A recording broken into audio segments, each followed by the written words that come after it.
where they're being respectful, clip right? 4, excuse me. And if they're not listening, continue with their off-topic babble that we already know is babbling.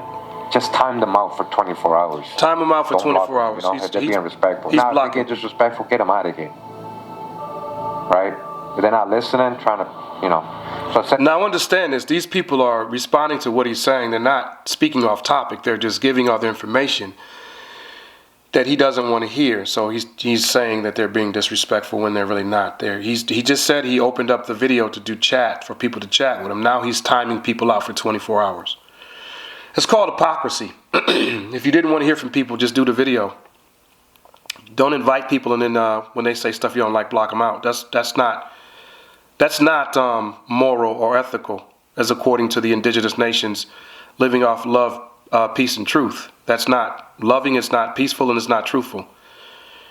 You're a hypocrite. But let's go. Here, the Moroccan American Treaty of Peace and Friendship. In the name of Almighty God, this is a treaty of peace and friendship established between us who? Remember, I always tell you guys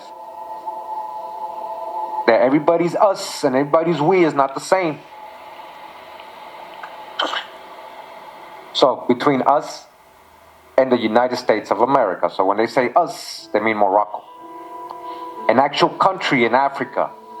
Not a ancient, whatever you want to call, empire in America. They're talking about a people in North Africa who had established themselves there and created the country Morocco. Oh. Now remember this, he just said that when they talk about Morocco in the treaty, they're talking about North Africa. You see how he said that boldly? Now you all remember that when we get into the latter parts of the video. Message! He just said they're talking about Morocco and Africa. Nigga, what? They're talking about Morocco and Africa. 2 red flags in the name of Almighty God. That should have been a red flag if this was written in Arabic. Even though they can translate that to be God, but if you're going to refer to the Moroccan, you're going to say at least in the name of Allah. Right? If it's Arabic. But between us and the United States of America, it wasn't the United States of America yet. It wasn't called the United States of America yet. Okay? Remember, I'm telling you, this is a translation of the original. It was not called the United States of America at this time. It was known as the Union States Society or the United States Companies. You go back to the Virginia companies, the East Indian companies. They were known as companies. Companies. Wasn't no United States of anything yet in 1878. Or 1786. Wasn't no United States. It was Union States Society. Or United States Company. Or United Companies. Or Union States Societies. Union Companies. Or the U.S. Companies. U.S. Companies. Wasn't no United States of America. Let's go. Matter of fact, of means away from.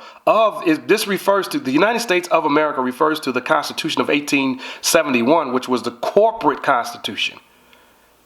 Of means you're breaking away from America, which was the people, the Moroccans. We wanted to break away from the Moroccans. That came later. This guy does not know what he's reading or what he's talking about. Let's go. Which is confirmed, in which we have ordered to be written in the book and sealed with our royal seal at our court of Morocco. On the 25th day of the blessed month of Shaban, in the year 1200, trusting in God it will remain permanent. He just said in the year 1200, but he kept reading. In the year 1200. That's what's called the I calendar or the M calendar. We get the AM later on in time, AM, PM. The I calendar or the M calendar, which is the Muslim calendar, the Muslim year. 1200 because you see, they've changed the time later on you. That would be a whole nother video. But he just kept reading over that date. It says right here 1786. And he just kept reading past 1000. That didn't catch you? Remember he talked about people not paying attention. Like Moors not being able to pay attention and they just repeat what they say and they just bias and you all don't pay attention. He didn't pay attention to the year. 1000 in the year 1200, okay? Right here. The month of Shaban in the year 1200. He skipped. Why didn't you point that out as something that you need to look into to see when it actually took place or what that really means? When we come back, we're going to give you definitions. He said Morocco was over in North Africa at the time, and this year we're going to come back and give you information on that. Okay, now we're going to come back on something. Remember that Kuirmeo made a comment on this video. I've had to break away to pull up the reference here. You can just type in a basic Google search, a basic search on any search platform you want to use, Bing, whatever you want to use. Reference cards, go to the library. Morocco did not have official borders in the 1700s. And it says here that the assertment is largely correct. Morocco, like many pre-colonial states, did not have, it's in bold letters, did not have the kind of formal, clearly defined official borders common to modern nations and states in the 1700s. And it says, instead, the Moroccan state during the Alawi dynasty area in the 18th century was characterized by a division of power and influence. There was a lot of things going on in Morocco and Africa in the 1700s. And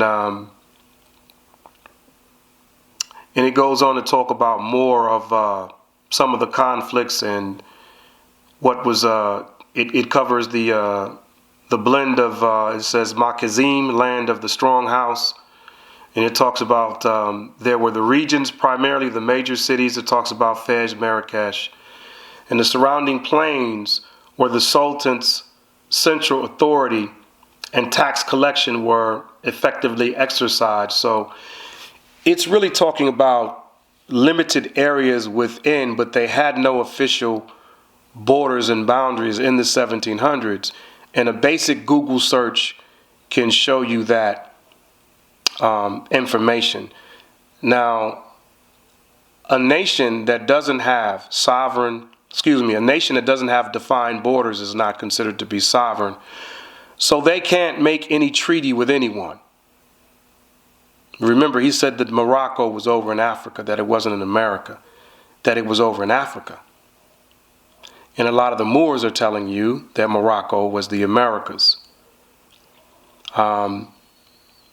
So he was adamant about Morocco being in Africa. I'm going to keep saying it because he contradicts himself several times later on in his own video. But that's information right there that Morocco did not have official borders in the 1700s. He's talking about the Treaty of 1787. There was also some earthquakes that occurred in the region. I believe it was, I don't want to say the earthquake of Madrid. It might have been the one of Madrid. But there were some earthquakes that hit the area and caused a lot of damage in the area as well in the 1700s. And several times later, there was some earthquakes that struck. But once again, remember, Morocco did not have official borders in the 1700s. Just showed you that. Basic search will show you that. Sketches by Louis Agassiz. This is from 1873. In case you don't know, Louis Agassiz 1873 is the most famous geologist that has existed, in academia, in their mainstream societies. This is Kuirmeo. If you do take geology in college or universities, you have to, this is part of your curriculum right here. Louis Agassiz Geological Sketches. We're going to read what he says in the very first chapter of this book, as you guys can see here in the contents. Number 1, America, the old world. What? The old world. America is the old world. What? The old world. And we're in chapter 1. America, the old world. What? This ain't no new world. This is the true old world. I've been trying to tell you. Firstborn among the continents, though so much later in culture and civilization than some of more recent birth, and that's a lie. We debunked that as well. He's a geologist, so he stays in his lane. He's just talking about the land. He don't know if the first humans or anything like that didn't come out of here. He's guessing because they taught him that people came out of Mesopotamia. And Kuirmeo needs to stay in his own lane and stay away from Moors because he don't know what he's talking about. Watch him prove himself wrong. Watch. Let's go. The land, when he goes there personally, it's on the rocks and everything, he sees that this is the firstborn among the continents. America, so far as her physical history is concerned, has been falsely denominated the New World. All right, it has been falsely denominated, falsely falsely. All right? It's not a new world. That's false. Break the spell. That's false. Hers was the first dry land. Okay? Hers was the first dry land lifted out of the waters. Lifted out of the waters. Hers, the first shore washed by the ocean that enveloped all the earth beside. And while Europe was represented only by islands rising here and there, you hear what he's saying? Europe was still just little islands rising here and there. Above the sea, America already stretched an unbroken line of land from Nova Scotia to the far west. Far west. Okay? To the far west. Far west. This is the oldest Far land. west. What's the furthest okay? west?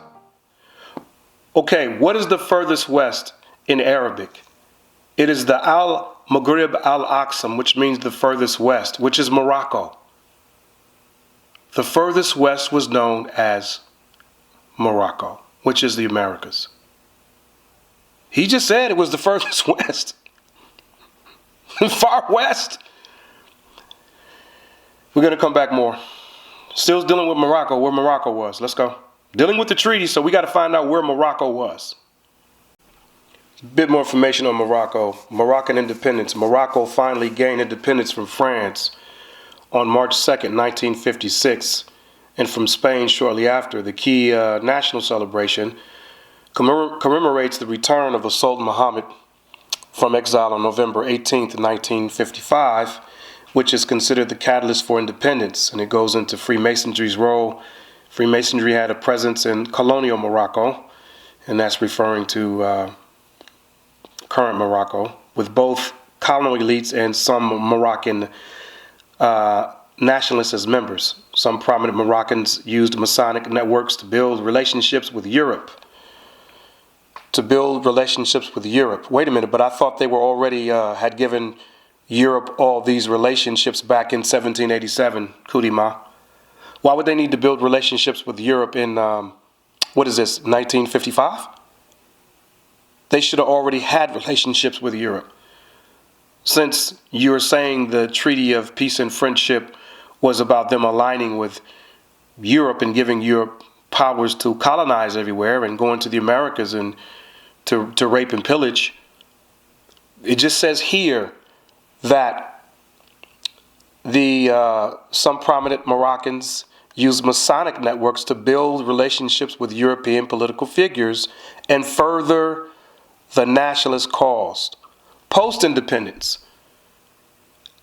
After independence, Freemasonry faced a difficult period with its relationships in the new sovereign state being a complex issue. The new sovereign state. The new sovereign state? This is 1955. New sovereign state being a complex issue. New sovereign state. But I thought that you said Morocco was in Africa in 1787 doing treaties with the Europeans. They would not need to do all of this in 1955. It would have already been established. Therefore, while Morocco celebrated its independence in 1956, there's no documentations of Morocco and Africa having any independence, any defined territories as a sovereign nation before 1955, because it didn't have borders there. That wasn't the Morocco. Morocco was in America, various territories in the Americas. Therefore, while Morocco celebrated its independence in 1956 and some Masons were involved in the political process, there was no distinct public Masonic celebration of the national event itself. Because, the Freemasonic societies were setting up Morocco over there as a misdirection to get people's mind thinking everything was over there. Kind of like the same as the Pan-Africanist movement, thinking that everything was over there when a lot of things were here. You teach some of that, Kumuru. more on Morocco not being over in Africa, as you said it says in the treaty, which is a translation of something that was in another language that you're saying is a primary source.